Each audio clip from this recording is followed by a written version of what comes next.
ধর্ম যার যার, উৎসব সবার, যাও সব মিলে পূজায় চলে যাও। আর এখন পূজা মণ্ডপ একটা না, এমন ভূত ঘাড়ে সওয়ার হওয়ার রাস্তা তালাশ করতেছে যে আপনার ঘরকে পূজা মণ্ডপ আর গানের আড্ডাখানায় পরিণত করার চক্রান্ত বাস্তবায়নের মেহনত করা হচ্ছে।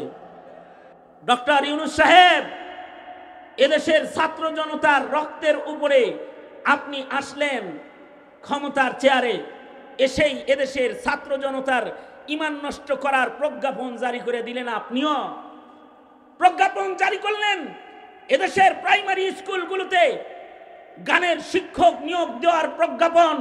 ধিক্কার জানাই এই প্রজ্ঞাপনকে।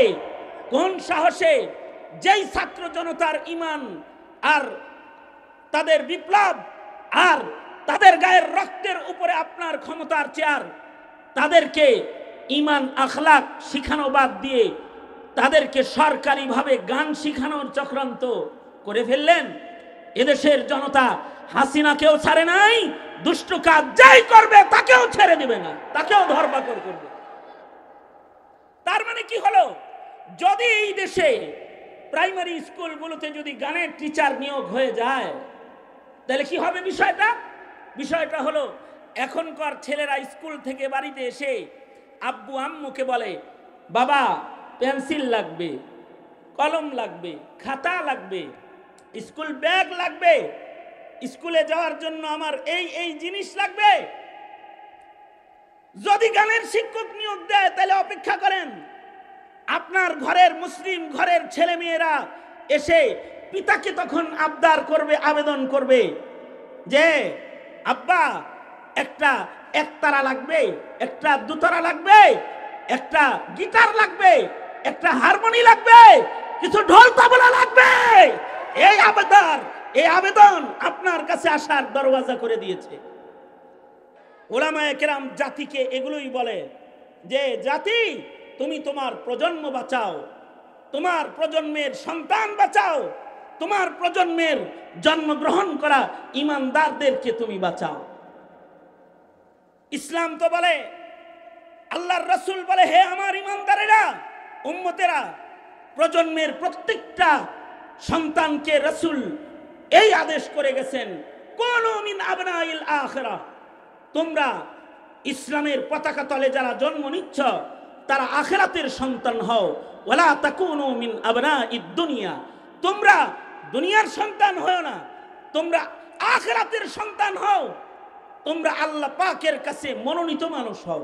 কারণ আল্লাহর কাছে মনোনীত মানুষ যদি কেউ হয় তাহলে তার দাম আল্লাহর কাছে কত, যে তাকে আল্লাহ তাআলা আল্লাহর বন্ধু হিসাবে জান্নাতে সাথী করে জায়গা দান করবেন। সুবহানাল্লাহ। আর যদি কেউ আবনাইল আখিরা না হয়, আখিরাতের সন্তান যদি কেউ না হয়, তাহলে সে নিকৃষ্ট। কতটা নিকৃষ্ট হবে? মানুষের ভেতরে এমন কিছু মানুষ আছে যারা আল্লাহর বন্ধু হওয়ার উপযুক্ত, আবার মানুষের ভেতরে যারা নষ্ট মানুষ, ভ্রষ্ট মানুষ হয়ে যায়, তারা আল্লাহর কাছে কত নিকৃষ্ট। উলাইকা কাল আনআমি বাল হুম আদাল, তারা পশুর চাইতেও নিকৃষ্ট, শুয়োরের চাইতেও নিকৃষ্ট। কিছু কিছু মানুষ আছে ওরা শুকরের চাইতে নিকৃষ্ট। উলাইকা কাল আনআমি বাল হুম আদাল, তার মানে হলো এই মানুষগুলা নাজাসুল আইনের চাইতে বেশি খারাপ। নাজাসুল আইন মানে পায়খানা, যেটার সাথে কিছু লাগলে সেটা নাপাক হয়ে যাবে, নাজাসুল আইন। মানুষ যদি অমানুষ হয়, এটা নাজাসুল আইনের চাইতে বেশি খারাপ হয়। কারণ নাজাসুল আইন তো নির্ধারিত জায়গা নাপাক করে, কিন্তু মানুষ যদি অমানুষ হয় তাইলে সে জাতি গোষ্ঠী শুদ্ধা নাপাক বানায় ফেলায় দেয়। মানুষ অমানুষ হয়ে গেলে, কোনো অমানুষ যদি মানুষের ঘরে জন্মগ্রহণ করে তাহলে ঘর নষ্ট হয়। কোনো অমানুষ যদি সমাজের চেয়ারে বসে যায় তো সমাজ নষ্ট হয়। আর কোনো মানবিকতাকে কবর রচনা করে অমানুষের দায়িত্ব গ্রহণ করে নিজের নাম অমানুষের খাতায় বসায় কেউ যদি রাষ্ট্র সরকারের চেয়ারে বসে যায়, গোটা রাষ্ট্রকে নাপাক বানায় ফেলায়, গোটা রাষ্ট্রকে সে নষ্ট করে ফেলে। যেমন শেখ হাসিনা, মানুষ তো একজনই, চেয়ারে যতদিন ছিল ততদিন গোটা দেশটা রক্তের বন্যা বয়েছিল, খুন খারাপির আড্ডাখানায় পরিণত হয়েছিল। যেই অস্ত্র ব্যবহার করার কথা ছিল দেশকে হত্যা, শোষণ, নির্যাতন বন্ধ করার জন্য, সেই অস্ত্র ব্যবহার করেছিল নির্দোষ, নিষ্পাপ, হাফেজ, আলেম, সাধারণ জনতা, মায়ের কাছ থেকে শিশু বাচ্চা যার আমল নামায় গুনাহ নাই, এমন শিশু বাচ্চাদের উপরে এই অস্ত্র ব্যবহার করা হয়েছিল। এদেশের ছাত্র জনতা যারা শিক্ষা জীবনে নিজেদেরকে সুশিক্ষার আলো নিতে যারা সাধনা করছিল, তাদের বুকে ব্যবহার করা হয়েছিল। আবু সাইদকে ঝাঁঝরা করা হয়েছিল, উৎসকে, মুগ্ধকে হয়েছিল, শহীদ করা হয়েছিল। এমন প্রজন্মের নিষ্পাপ স্বাধীনতা প্রেমী, দেশ প্রেমী, মানব সম্পদের চিন্তা গ্রহণকারী দায়িত্বশীল যুবকদেরকে রাজপথে শহীদ করা হয়েছে। এই যখন দশা, তখন আমার ঘরের সন্তানটা কি হবে, এইটা তো চিন্তা করার দরকার এখন আমার এসে গেছে। কারণ হলো আমার সরকার আমার দেশের সন্তানের পাহারাদারি করছে না, তারা আমার সন্তানের ঈমান নষ্ট করা, আমল নষ্ট করা, আখলাক নষ্ট করার কাজে নিজেদেরকে ব্যস্ত রেখেছে। এখন তাইলে দায়িত্ব প্রতিটি ঘরের পিতামাতার যে সে তার ঘরে জন্মগ্রহণ করা মানব সম্পদটাকে সে রক্ষা করবে, সে রক্ষা করার মেহনত করবে। কারণ নষ্ট মানুষ যদি সংসারে জন্মায়, ঔরসে জন্মায়, কোনো পিতার ঘরে জন্মায়, এটা এই পিতার জন্য সবচেয়ে বড় আযাবের কারণ হয়ে যায়। আর যদি কোনো পিতার ঔরসে একটা নেক সন্তান জন্মগ্রহণ করে, একটা নেক সন্তান যদি কোনো পিতার ঔরসে জন্মায়, তো একটা নেক সন্তান জাতির ভাগ্য পরিবর্তনের পতাকা নিয়ে জাতির সামনে সে পতাকাবাহী হয়ে দাঁড়িয়ে যায়। যেমন শেখুল ইসলাম আল্লামা আহমদ শফি, যেমন শেখুল হাদিস আল্লামা আজিজুল হক, যেমন মুফতি ফজলুল হক আমিনী, যেমন বাবুনগরী রহমতুল্লাহ আলাইহি সহকারে, কাসিমি রহমতুল্লাহ আলাইহি সহকারে এদেশের রত্ন সন্তান যারা রত্নগর্ভে জন্মগ্রহণ করেছিল, ওই রত্নগর্ভা মায়েদের পেট থেকে তারা দুনিয়াতে এসেছিল। আর দায়িত্বশীল পিতার তরবিয়তে তারা দ্বীনি শিক্ষাকে অর্জন করেছিল। তারা নিজের চিন্তা নয়, শুধু এই জাতির ঈমানের চিন্তা নিয়ে তারা তাদের জীবনের সর্বোচ্চ কুরবানি পেশ করে দ্বীনের ঝান্ডা হাতে নিয়ে তারা বুকটান করে এই দেশের মানুষের ঈমান রক্ষার জন্য শাহাদাতের প্রতিজ্ঞা নিয়ে দাঁড়িয়েছিল এবং তারা তাদের জীবন দিয়েছেন। কিন্তু আদর্শ বিসর্জন তারা দেন নাই। জীবন বিতরণ করেছেন কিন্তু আদর্শ বিসর্জন তারা দেন নাই। এই আদর্শ সন্তান প্রতিটা ঘরে ঘরেই তো দরকার। কারণ একজন পিতামাতার জন্য আদর্শ একটা সন্তানের চাইতে দামি সম্পদ আর নাই। বুঝা থাকলে বলেন তো, একটা বাবার কাছে টাকা পয়সার দাম বেশি না তার সন্তানের দাম বেশি? কি কথা কন না কেরে? কথা বুঝতেছেন? বুঝলে আওয়াজ করে বলেন। একজন পিতার কাছে তার টাকা পয়সার দাম বেশি না সন্তানের দাম বেশি? একজন পিতামাতার কাছে তার বাড়ি গাড়ির মূল্য বেশি নাকি তার সন্তান সন্ততির মূল্য বেশি? এই সন্তানগুলো যদি নষ্ট ভ্রষ্ট হয় তাহলে পিতার জন্য সবচেয়ে বড় সম্পদ নষ্ট হয়ে যায়। আর এই সন্তানগুলো যদি গঠন হয় তবে এই পিতার জিন্দেগি সফল হয়ে যায়, তার পিতৃজীবন সার্থক হয়ে যায়, তার পিতৃজীবনের সফলতা এসে যায়। কারণ একটা আদর্শ সন্তানের কারণে পিতা তার জিন্দেগির শেষ সময়ে দুনিয়ার হায়াতে পায় খিদমত, পায় রাহাত, পায় একটা সুকুন আর ইতমিনানের জিন্দেগি। আর মৃত্যুর পরে এই নেক সন্তানটা হয় তার জন্য কবরে রহমত যাওয়ার দরজা, বরকত যাওয়ার দরজা। আল্লাহর রাসূল বলেন, মানুষ মরে গেলে তার সব দিকের ইনকাম বন্ধ হয়ে যায়, কিন্তু 3 রাস্তায় কবরে তার কাছে নিয়ামত পৌঁছতে থাকে, ইনকাম হইতে থাকে। একটা রাস্তা হলো কেউ যদি সাদাকায়ে জারিয়া করে যায়, তো মরার পরেও এই পিতার কবরে সাদাকায়ে জারিয়া করনেওয়ালার কবরে সাদকায়ে জারিয়ার সব কিয়ামত পর্যন্ত যায়। আরেকটা রাস্তা হলো ইলমিন ইউনতাফাউ বিহি, কেউ যদি ইলমে দ্বীনের খেদমত করে যায়, কবরে যায়, সে ঘুমায় যায়, তো কিয়ামত পর্যন্ত তার খেদমতের ফসল সে পায়। যেমন আমাদের আবু আজদাদ, তারা ইলমে দ্বীনের খেদমত করে ফকর ফাকার জিন্দেগিকে নিজের জন্য আপনায় নিয়া তারা জাতিকে মুহাদ্দিস, শেখুল হাদিস, মুফতি, যোগ্য নায়েবে নবী এই জাতিকে তারা উপহার দিয়ে গেছেন। এই জাতিকে তারা দিয়ে গেছেন, দিয়ে তারা কবরে চলে গেছেন ঠিকই, কিন্তু এই তাদের মেহনতের এই গোষ্ঠীটা যারা জাতির ঈমান, জাতির আদর্শ রক্ষার মেহনত করে যাইতেছে, এদের একটা কর্মের সওয়াবের একটা পার্সেন্ট তাদের কবরেও যুক্ত হইতেছে। তার মানে হলো, আমি আমার উস্তাদের কাছে পড়ে আপনাদের কাছে বসেছি কিছু সত্য দাওয়াত পৌঁছে দেওয়ার জন্য। কেউ যদি একটা ভালো সন্তান দুনিয়ায় রেখে যায়, তাহলে এই ভালো সন্তানের কারণে মা বাপ কবরে শুয়ে শুয়ে সন্তানের দোয়া পায়। আও ওয়ালাদিন সালিহিন ইয়াদউ লাহু, সন্তানরা মা বাবার জন্য আল্লাহর কাছে দোয়া করতে থাকে। এই দোয়ার মাধ্যমে মা বাবার কবরের আযাব আল্লাহ তাআলা মাফ করে দেয়। এই দোয়ার কারণে মা বাবার দারাজাত আল্লাহ তাআলা বুলন্দ করে দেয়। শুধু বুলন্দ করে তা না, ময়দানে মাহশারে এই সন্তানদের কারণেই আল্লাহ তাআলা জান্নাতীদের সামনে সুসন্তানের পিতামাতাকে দাঁড় করায়া একজন হাফিজুল কোরআনের মা বাপকে আল্লাহ তাআলা হাসরের মাঠে নূরের তাজ নিজ হাতে পড়ায়া সম্মান দিবেন।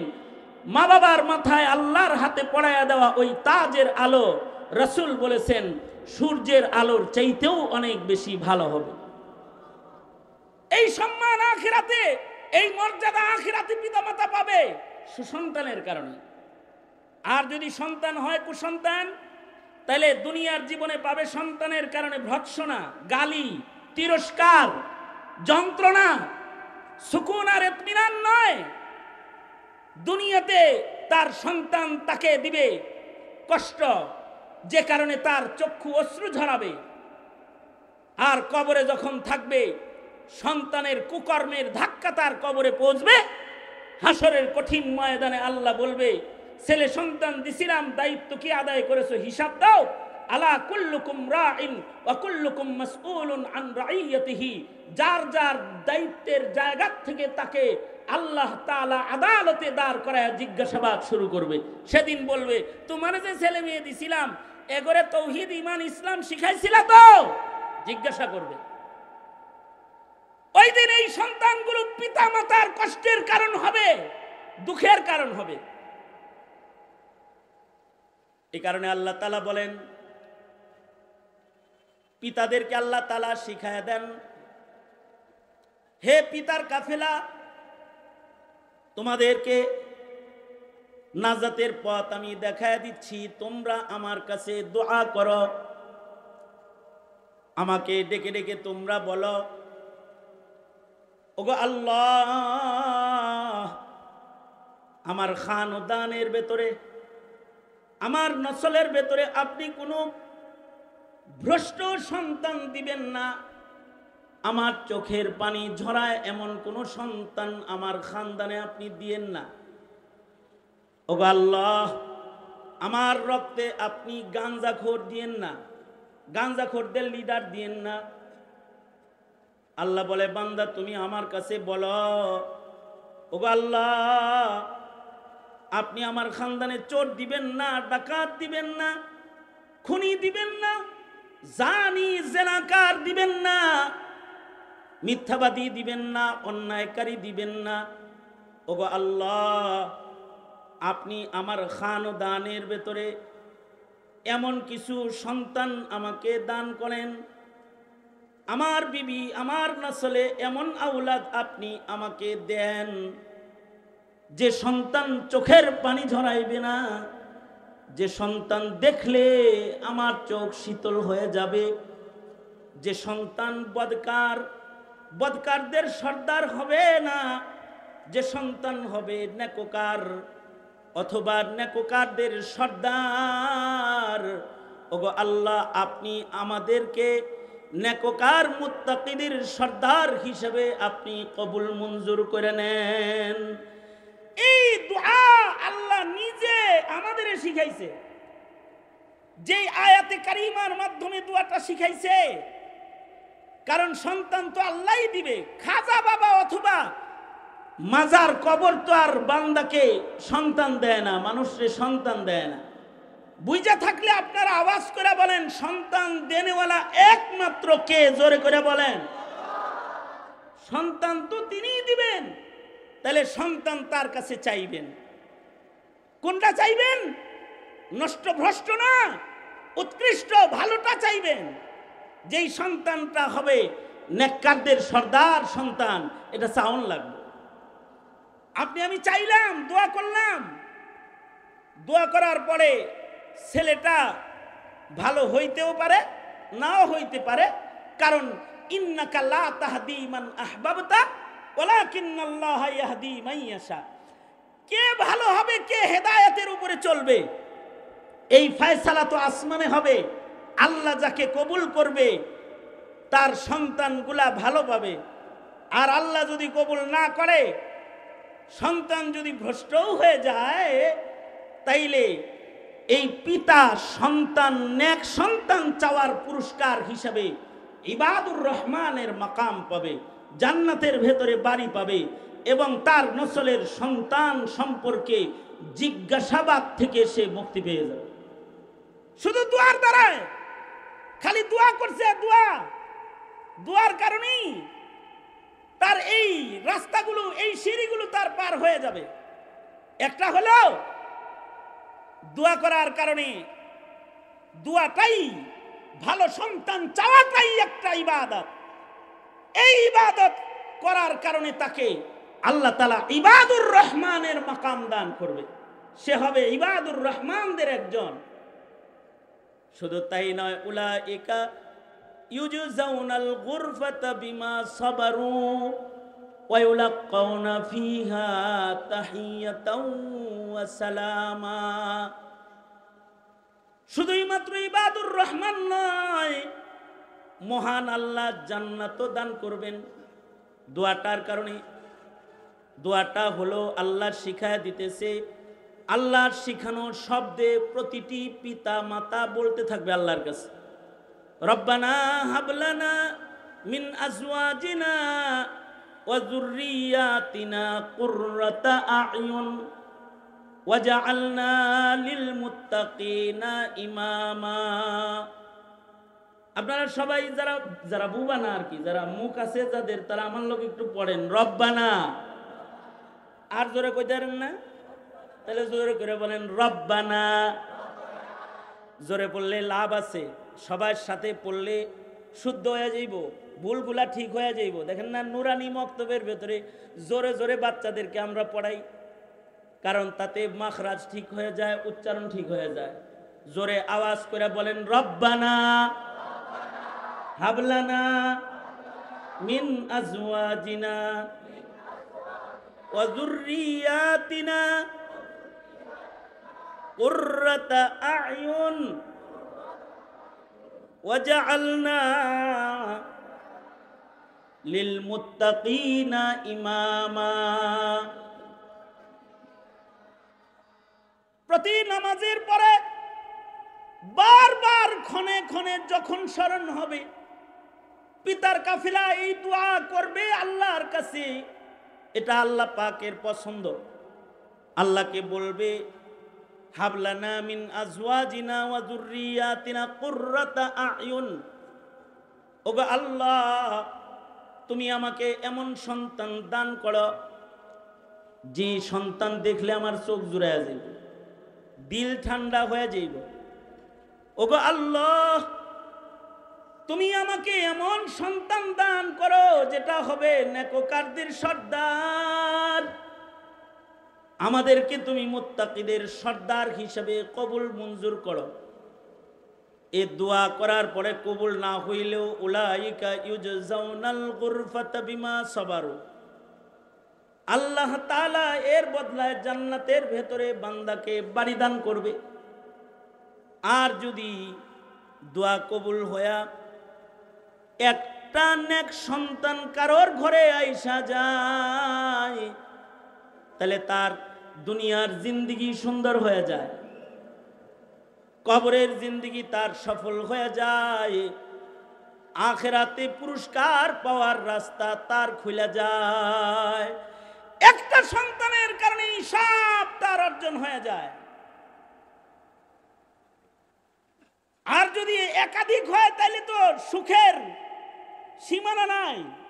একাধিক সন্তান যদি কারোর ভালো হয় তাহলে তার সুখের সীমানা নাই। আমি এক চাচার সাথে হজ্জে বাইতুল্লাহর সফরে এক রুমে আছি, তার মেয়ের জামাই পাশের রুম থেকে শ্বশুরের জন্য নাস্তা নিয়ে আইছে। দেখতে বড় সুন্নতি লিবাস, সুন্দর চেহারা। তো চাচা আমাকে পরিচয় করায় দেয়, হুজুর এটা ছোট মেয়ের জামাই, ছোট মেয়ের জামাই। আমি দেখা মনে করছি ইনি হয়তোবা কোনো শাইখুল হাদিস হবেন অথবা মুহাদ্দিস হবেন, মাদ্রাসার কোনো উস্তাদ হবেন হয়তো, দেখাই এরকম ধারণা করছি। কিছু মানুষ আছে না, মাদ্রাসার বারান্দা দিয়েও যায় নাই কিন্তু পাক্কা শাইখুল হাদিস মনে হয়, এরকম আছে না কিছু, এইরকম একটা আর কি।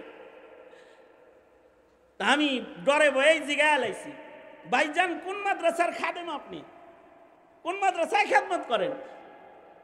সে একটু লজ্জা পাইছে, সে কয় হুজুর আমি আলেম না, আমি ইঞ্জিনিয়ার।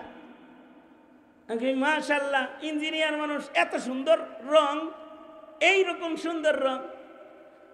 তো ওই লোক বলে দাওয়াত তাবলীগের নিসবতে আর আল্লাহওয়ালাদের সোহবত আমাকে একটা নকল কালার দান করছে, এটা আসল না, এটা নকল। আলেমদের বাদ ধরছি। এই কথা বইলা এক পর্যায়ে তার চোখ দিয়ে পানি গড়ায় গেছে। তা আমি তাকে বুকে জড়ায় পিঠে হাত দিয়ে বললাম, কিছু কিছু নকল আছে ময়দানে মাহশারে নাজাতের জন্য কাজ করবে। আল্লাহর রাসূল বলেছেন, মান তাশাব্বাহা বিকাউমিন ফাহুয়া মিনহুম। নবীজি বলেছেন, যাকে যার মতন দেখা যাবে ময়দানে মাহশারে সে তার লাগে খারাবে। আপনারা যেহেতু মোল্লা মোল্লা লাগে, নেককার নেককার রং, শাইখুল হাদিস শাইখুল হাদিস রং, রঙের কারণে যদি নেককারদের সাথে আল্লাহ ডান হাতে আমল নামাত দিয়ে দাঁড় করায় দেয় তাহলে তো পার পায়ে গেলেন গা। এবার আল্লাহর কাছে আপনি দোয়া করেন আপনার এই নকলটাকেই যেন আল্লাহ তাআলা কবুল আর মঞ্জুর করে নেয়। এই নকলটা কবুল হইল লাভ। তো চাচারে জিগাইলাম, বললেন ছোট মেয়ের জামাই, কালারটা এত শাইখুল হাদিস মার্কা লাগে, এরকম জামাই কি আরো আছে? ছেলে মেয়ে কয়জন? চাচা কয় 2 ছেলে 2 মেয়ে, 4 জন। আমি জিগাইলাম, সবগুলাই কি এরকম কালার নাকি? চাচা বুকে হাত দিয়া বড় সুন্দর করে একটা আলহামদুলিল্লাহ বলে কয়, আলহামদুলিল্লাহ হুজুর, আল্লাহ আমার সবগুলা বাচ্চাকে জায়েজ না জায়েজ, হালাল হারাম, পর্দা, দিন, ইসলামের একটা বুঝ দান করছে। এইটা আমি বাপের একটা বড় শান্তি। এটাই হলো কুররাত আয়ুন, এটা দিলের শান্তি আমার, যে আমার সন্তানগুলা সবগুলাই আলহামদুলিল্লাহ দিনের বুঝ পাইছে। হ্যার মেয়ের জামাই আমার কানে কানে কয়, আব্বা মিথ্যা কথা বলছে কিন্তু একটা আপনার কাছে, ওনার ছেলে মেয়ে 4 জন না 5 জন, 3 ছেলে 2 মেয়ে, মোট 5টা। জামাই কয় 5টা, শ্বশুর কয় 4টা। আমি জিগাইলাম, চাচা কই আছেন এটা জানেন? আপাতত মক্কাতুল মুকাররমায় আছেন। এইখানে কিন্তু নেকি করলে লাখ গুণ, 1 রাকাত নামাজ পড়লে 1 লাখ রাকাতের সব। একটা মিছা কথা কইলে কিরকম বুঝেননি? জিগাইলাম কয়জন? জান্না বুঝা মিথ্যা একটা বলে আলাইলেন। ছেলে মেয়ে 4 জন, একটারে বাদ দিছেন কেন? আপনার কি 5টা না? আমি খবর নিছি আপনার মেয়ের জামাই বলছি 5টা ছেলে সন্তান, 5টা, একটারে গুনাহ থেকে ছাড়লেন কেন? চাচা তখন বড় সুন্দর করে বলে, হুজুর আপনাদের মুখেই তো শুনেছি, যেটা কথা শুনে না এটারে বাদ দিয়ে রাখা ভালো। কারণ নূহ আলাইহিস সালাতু ওয়াস সালাম যখন নিজের ছেলেকে ডাকতেছিল, ছেলে আয় আয়, যাস না, প্লাবন আইতেছি কিন্তু নৌকায় ওঠ। ও আমার ছেলে, যায়ও না। অবাধ্য সন্তান, পথভ্রষ্ট সন্তানকেও নিজের ছেলে বলে বলে যখন আহ্বান করছিল, মহান আল্লাহ কি নবীজিকে সান্ত্বনা দিয়ে তখন কয় নাই, নূহ নিজের ছেলে বলে ডাইকো না, সে তোমার হাল না, তাকে আমি তোমার হাল হিসেবে গণি না। আমি চাই যে সন্তান আমার নাজাতের হাল না, আমার আখিরাতের সম্পদ না, এইটাকে গণনা কইরা আমি মুসিবতে পড়তে চাই না। আমি চাই কাবা ঘরের এরিয়ায় ওইটারে বাদ দিয়া সংখ্যাটা কবুল করাইতে, ময়দানে মাহশরে যেন দুষ্ট নাস্তিক সন্তানের কারণে যেন আমি বাবা বিপদে পড়ে না যাই। এ কারণে আগের থেকেই বাদ দিয়া গুনাহ শুরু করেছি। এইটা হলো বৎকার সন্তান নসলে জন্ম নিলে এরকম হয়। কিছু ভিক্ষুক আছে, তাদের যদি জিজ্ঞাসা করা হয় ছেলে মেয়ে কয়জন, কয় নাই। আসলে তার ছেলেও আছে মেয়েও আছে, তার মানে হলো তার সন্তানগুলা তাকে গোনে না।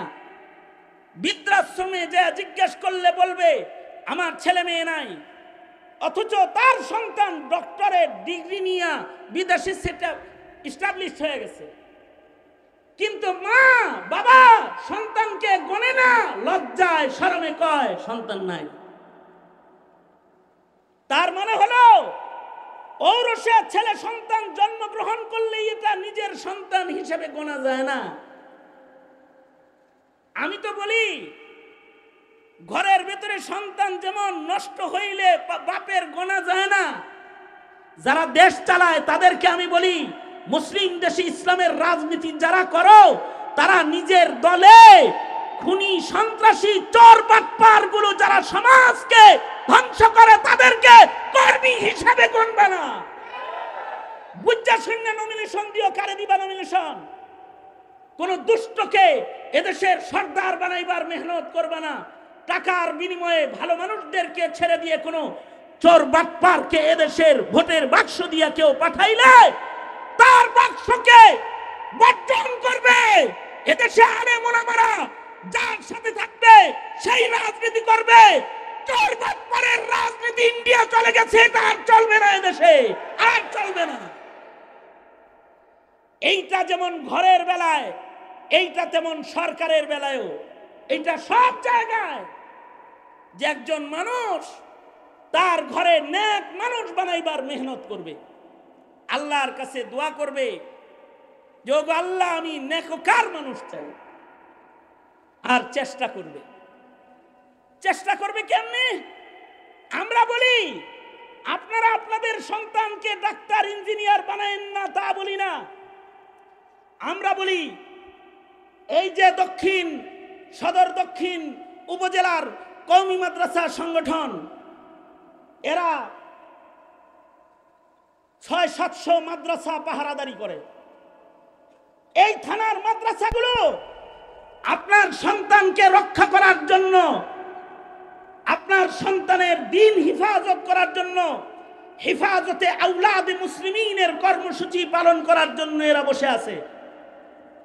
আমরা বলি আপনি আপনার ছেলেকে ডাক্তার ইঞ্জিনিয়ার বানান, মানা করি না, কিন্তু আমরা বলি মাত্র 3টা বছর আমাদের কাছে একটু দেন, ওকে তাওহীদ শিখায়া দেই, আল্লাহ চিনায়া দেই, রাসূল চিনায়া দেই, কাবাতুল্লাহ চিনায়া দেই, কিতাবুল্লাহ চিনায়া দেই, সালাওয়াতুল্লাহ চিনায়া দেই, জায়েজ নাজায়েজ চিনায়া দেই, শাআইরুল্লাহ চিনায়া দেই, যেন নাস্তিক না হয়, মুরতাদ আর বেঈমান হয়ে শাহবাগী না হয়ে যায়, ও যেন কাদিয়ানীর সন্তান না হয়ে যায়। অন্তত এতটুকুন শিক্ষা দেওয়ার সুযোগ তো দিবেন। অবশ্যই প্রশংসার দাবিদার তারা যারা এই মাদারেসে কওমিয়াগুলোর সেবক খাদেম, কিন্তু ধিক্কার জানাই তাদেরকে যারা এই মাদ্রাসাগুলো বন্ধ করার পায় তারা নিয়ে ঘোরাফেরা করে। এমন কিছু ভ্রষ্ট মুসলমানও জমিনে আছে যারা মাদ্রাসাকে জঙ্গিবাদ আর মাদ্রাসাকে সন্ত্রাস প্রজনন কেন্দ্র মনে করে। মাদ্রাসা হলো মানব প্রজনন কেন্দ্র, এখান থেকে আওলাদে মুসলিমিনের রক্ষণাবেক্ষণ হয় এবং এখান থেকে আদর্শ সন্তান গঠন করার মেহনত করা হয়। সুতরাং আমরা বলবো, নিজে যদি নিজের সন্তানের পেছনে মেহনত করতে নাই পারেন, কমাস কম কিছু সময়ের জন্য আপনার সন্তানটা আমাদের কওমি মাদ্রাসায় দেন। আমরা আশাবাদী এ সন্তান কিছুদিন আমাদের পরিবেশে থেকে গেলে কমাস কম সে ঈমান নষ্ট কইরা কবরে যাবে না এবং সে এমন কিছু আদর্শের মালিক হবে যে আদর্শ তাকে আদর্শ ডাক্তার, আদর্শ ইঞ্জিনিয়ার, আদর্শ বিজ্ঞানী, আদর্শ একজন গবেষক হিসাবে তাকে সামনে আগায় দেবে। আর যদি কপাল ভালো হয় তাইলে তো হাফেজের বাপ হয়ে যাইবেন, আলেমের বাপ হয়ে যাইবেন, তাতে কবরে শুয়ে থাকবেন, শান্তিতে থাকবেন, হাসরের মাঠে আল্লাহর আদালতে দাঁড়াইবেন, তো নূরের মুকুট নিয়ে মহান আল্লাহ আপনার ইন্তজার করবে। সুতরাং আমরা আমাদের প্রজন্ম পাহারার জিম্মাদারি গ্রহণ করলাম ইনশাআল্লাহ। বলেন জোরে, আওয়াজ করে বলেন ইনশাআল্লাহ, জোরে করে বলেন ইনশাআল্লাহ। আমরা প্রজন্মের সন্তানগুলো গঠন এবং প্রজন্মের সন্তানদেরকে দ্বীন ও ঈমান শিখাইতে কওমি মাদ্রাসার মেহনতকে সাধুবাদ জানাবো এবং পাশে থাকব। আমরা তাদের সহযোগী হব এই আশাবাদ ব্যক্ত করেই বহু যোগ্য বুজুর্গ উলামা হযরতগণ মজলিসে তশরিফ এনেছেন এবং আনবেন। আমি হেফাজতে আওলাদে মুসলিমিনের উপরে যে গুটি কয়েক কথা বললাম, এ কথাগুলো দৃষ্টি আকর্ষণ করছি।